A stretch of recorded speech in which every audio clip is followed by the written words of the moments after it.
This just in an unexpected move today, not announced move at least. Mayor Mamdani of New York City went back to the White House to meet with President Trump. He just posted about it on social media, saying, I had a productive meeting with President Trump this afternoon. I'm looking forward to building more housing in New York City. And you see Donald Trump there holding up two daily news covers. One of them is famous and real, Ford to City, drop dead. We all know about that here in New York. And the other one, I think the White House made this because I don't know this to be real. Trump to City, let's build.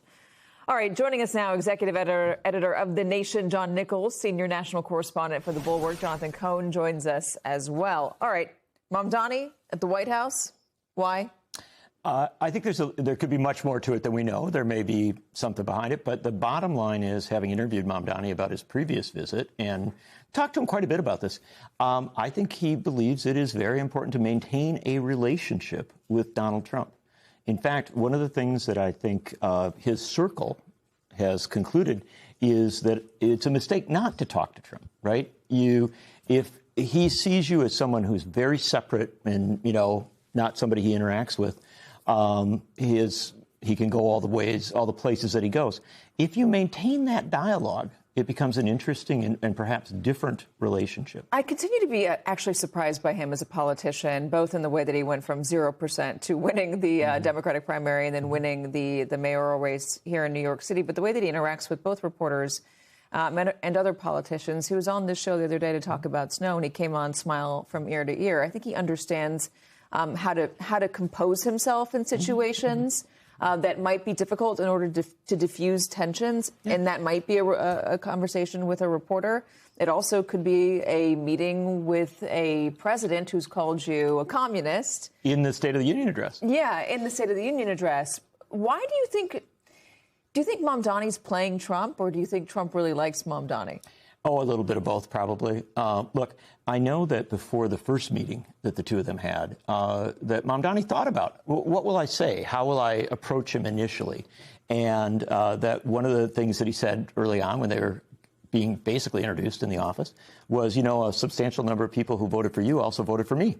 Yeah. And apparently the president loved that.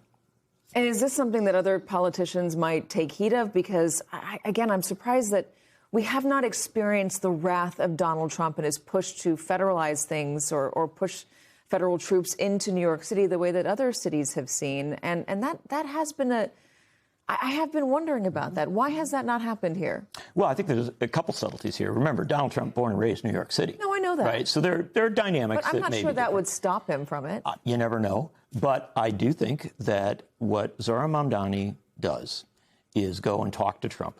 And apparently, by the way, in the State of the Union address, the president suggested that they talk quite often.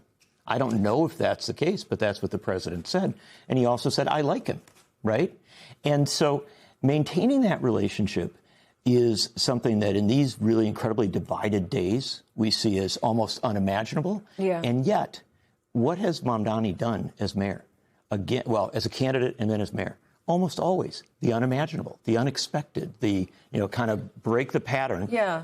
Again, there's something about his disposition that I think is disarming. Let me put up another post that he put out. This is regarding the Columbia student that was detained this morning on campus. He says, just got off the phone with President Trump in our meeting earlier. I shared my concerns about Columbia student Elena, I don't know how to say this last name, Agayeva, who was detained by ICE this morning. He has just informed me that she will be released imminently. It appears, if this does happen, he's getting some results. Well, and here's an interesting twist to that. And very Donald Trump, by the way. They had a meeting, they talked, something came up, and then it sounds from that Donald Trump called him and said, hey, that thing you brought up, I took care of that.